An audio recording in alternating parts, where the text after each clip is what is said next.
Hello everyone, welcome to my channel. आज हम पढ़ते हैं ऑडिटिंग एंड एश्योरेंस बुक का एक टॉपिक है लायबिलिटीज ऑफ कंपनी ऑडिटर। ठीक है, ये टॉपिक बीकॉम की बुक में भी है। बीकॉम के 6 सैम में ये बुक लगवाई जाती है एंड बीबीए के 3rd सैम में लगवाई जाती है। बीबीए के यूनिट 4 में ये टॉपिक है। दोनों स्ट्रीम्स में ये टॉपिक बहुत इंपॉर्टेंट है, एग्जाम में इसका क्वेश्चन आता है। ठीक है, सबसे पहले हम डिस्कस करते हैं इंट्रोडक्शन। ठीक है, A chartered accountant function as a statutory auditor of the company and is associated with a variable profession. Chartered accountant का फंक्शन क्या होता है? एक स्टैट्यूटरी ऑडिटर होता है और ये एक वैल्यूएबल प्रोफेशन है। मतलब ये ऐसे नहीं है कि कोई भी चार्टर्ड अकाउंटेंट का नेम ले सकता है। जिसके पास चार्टर्ड अकाउंटेंट का सर्टिफिकेट्स है, डिग्री है, वो ही चार्टर्ड अकाउंटेंट कहलाता है। ये एक स्पेसिफिक प्रोफेशन है। ठीक है, therefore his primary duty is to present a true and fair report and accounts and statements that have audited by him and to submit that to the members. ठीक है, chartered accountant का क्या responsibility होती है? Chartered accountant की primary it means first responsibility यही है कि वो ट्रू और फेयर, ठीक है, जो भी सही रिपोर्ट है ना, वो ही स्टेटमेंट जो उसने ऑडिटेड की है वो ही सबमिट करे शेयर होल्डर्स को ऑफ द कंपनी के जो शेयर होल्डर्स हैं उनको अच्छे से सबमिट करे, जो उसने इंफॉर्मेशन कलेक्ट किया सही से। He is responsible not only to the member of the company but also to the third party of the company, creditor, banker etcetera. ठीक है, चार्टर्ड अकाउंटेंट ओनली कंपनी के मेंबर्स के लिए रिस्पॉन्सिबल नहीं होते, थर्ड पार्टी के लिए भी रिस्पॉन्सिबल होते हैं, जो होते हैं क्रेडिटर, बैंकर्स एक्सेट्रा। ठीक है, चार्टर्ड अकाउंटेंट ही ऑडिटिंग कर सकता है बड़ी कंपनी में। छोटी जो बहुत ही ज्यादा छोटी लेवल पे कंपनीज है उसमें जो छोटे जिनके पास चार्टर्ड अकाउंटेंट का राइट नहीं है वो भी ऑडिटिंग कर सकते हैं, लेकिन बड़ी कंपनीज के अंदर ओनली चार्टर्ड अकाउंटेंट को ही राइट है कि वो ऑडिटिंग कर सकते हैं। ठीक है, ये उसकी रिस्पॉन्सिबिलिटी है कि वो सही से इंफॉर्मेशन जो कलेक्ट की है वो अच्छे से प्रेजेंट करे। अब हम पढ़ते हैं लाइबिलिटीज ऑफ कंपनी ऑडिटर की कौन कौन सी लाइबिलिटीज है। फर्स्ट लाइबिलिटी है सिविल लाइबिलिटी। लाइबिलिटी ऑफ नेग्लेंस, गलती। नेग्लेंस का मतलब क्या होता है? गलती। ठीक है, नेग्लेंस मीन्स ब्रीच ऑफ ड्यूटी। नेग्लेंस का मतलब ये भी है कि ब्रीच का मतलब क्या होता है? तोड़ना। उसने अपनी ड्यूटी को बीच में तोड़ दिया। Statutory is auditor appointed by the shareholders. Statutory auditor shareholders appoint करते हैं। He has to perform his professional duties. He should take reasonable care, skill to the performance of his duties. ठीक है, वो responsible होते हैं, जो भी skills, जो भी उनकी परफॉर्मेंस है वो उसके लिए वो रिस्पॉन्सिबल होंगे कि उन्होंने वो कैसे सही से निभाई है नहीं। अगर बीच में कोई गलती हो जाती है तो वो उसकी क्या होगी? एक लाइबिलिटी होगी। If he fail to do, liability for negligence arises. अगर वो फेल हो जाते हैं तो लाइबिलिटी ऑफ नेग्लेंस क्या अराइज हो जाती है। And auditor will be held liable if the client has suffered loss due to his negligence. ठीक है, ऑडिटर उसके लिए लाइबल होगा अगर क्लाइंट को उससे कोई भी नुकसान होता है, कोई भी लॉस होता है, जितना भी लॉस होगा उसके लिए ऑडिटर रिस्पॉन्सिबल होगा। नेक्स्ट देखिए लाइबिलिटी फॉर मिसफिनेंस। वो क्या थी? नेग्लेंस। नेग्लेंस का मतलब तो उसने बीच पे अपनी ड्यूटी को तोड़ दिया था। ठीक है, इसमें क्या है? Means breach of trust, trust को तोड़ा है। If an auditor does something wrongfully in the performance of duty resulting in a financial loss the company.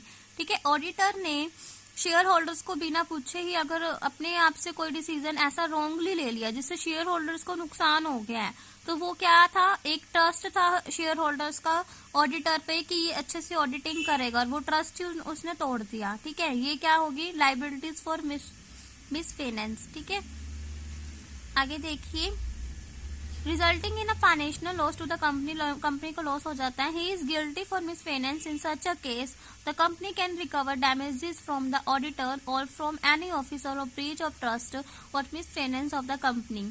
ठीक है, जो भी उसको लॉस हुआ है तो कंपनी ऑडिटर को कहेगी कि तुम इसे रिकवर करो, या ऑफिसर जो ऑडिटर के साथ मिलकर काम कर रहे थे जिससे भी ये नुकसान हुआ है, जिसने भी ये गलती की है, उसी को ये रिकवर करना पड़ेगा। ठीक है, liabilities for misstatements under Company Act 2013 in the prospectus section 35, an auditor shall be held liable for compensate every person who subscribe for any shares or debentures of a company. ठीक है, अगर auditor ने कोई भी compensate जैसे कोई भी उसने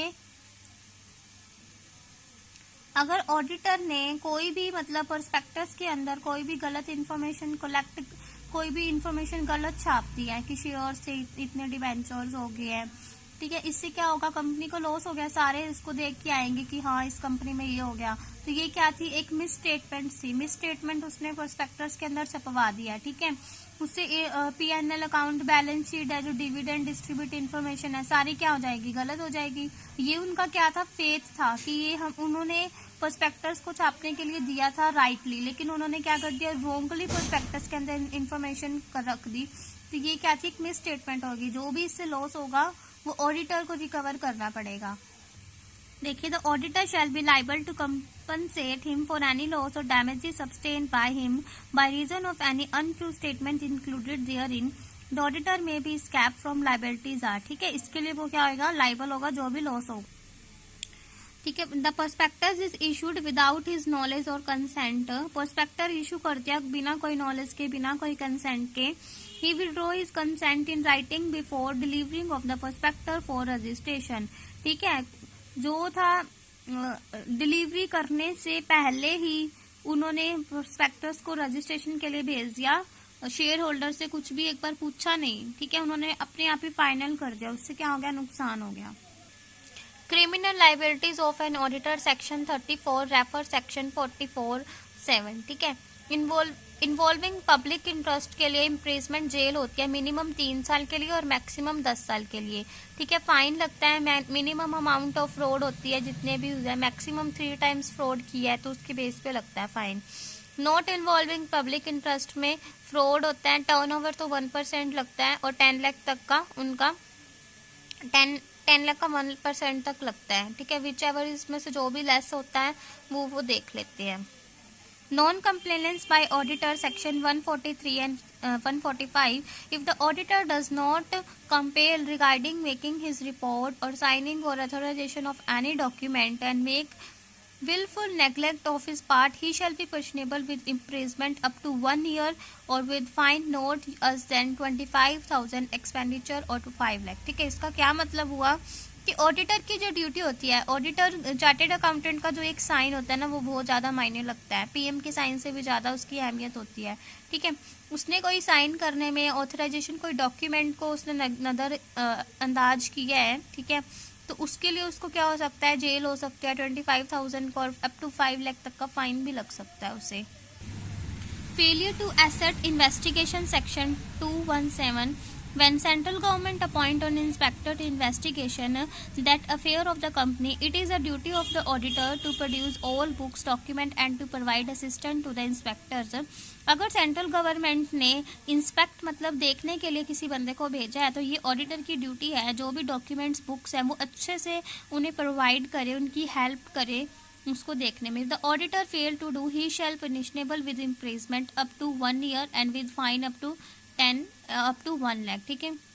अगर वो अच्छे से उनको बुक्स दिखाने में, उनको बुक्स दिखाने में, इंफॉर्मेशन देने में अगर फेल हो जाता है या अच्छे से प्रोवाइड नहीं करता है तो उसको पनिशमेंट मिलती है, जेल हो सकती है उसको, ठीक है, 1 ईयर से, और फाइन लग सकता है उसको 1 लाख तक।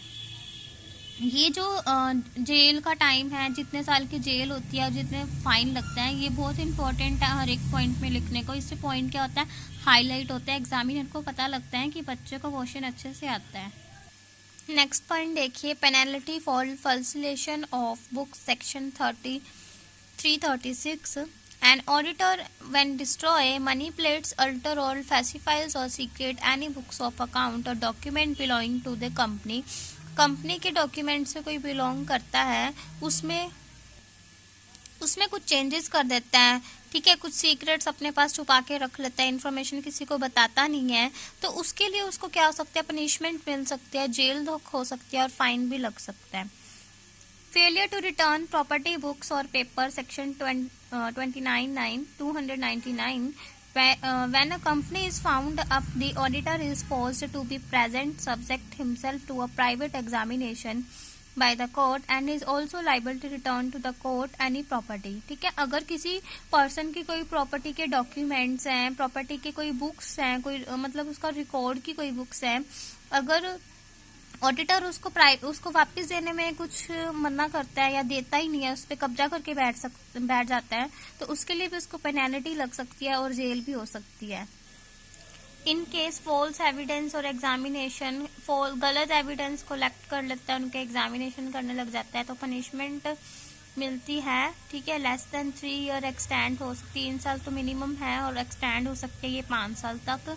एंड फाइन लगता है उसे मिनिमम 1 लाख और एक्सटेंड हो सकता है 3 लाख तक। ठीक है, where an auditor fail to produce relevant account document books before the inspector appointed for investigation the affair of the company, अगर उसने डॉक्यूमेंट्स वगैरह अच्छे से उसे दिखाई नहीं है, इन्वेस्टिगेशन जो करने आया था बुक्स इंफॉर्मेशन, तो उसके लिए उसको ये पनिशमेंट मिल सकती है। ये 6 मंथ तक मिनिमम होती है, 6 मंथ तक एक्सटेंड हो सकती है। फाइन लगता है 25,000 और ये एक्सटेंड हो सकता है 1 लाख तक। ठीक है, फर्दर फाइन लगता है 20,000 अस फॉर एवरी डे। अगर इसके बाद भी वो पनिशमेंट करता है तो उसके बाद उसको 20,000 पर डे तक फाइन लगता रहता है। फिर under company act 2013, liabilities of an auditor in case of sole partnership concerned in case of partnership deed, in case of company, let us explain in detail। इनको हम डिटेल में explain करेंगे next video के अंदर। आज की video ज़्यादा लंबी ना हो रही है, इसलिए हम इसको यहीं पे एंड करते हैं। होप सो आपको वीडियो अच्छी लगी होगी। अगर वीडियो आपको अच्छी लगी हो तो प्लीज़ चैनल को सब्सक्राइब कीजिए, वीडियो को लाइक कीजिए एंड शेयर कीजिए। ठीक है, आपको कोई भी टॉपिक पे वीडियो चाहिए तो कमेंट कीजिए, मैं उस पर बनाने की कोशिश करूँगी। Thank you.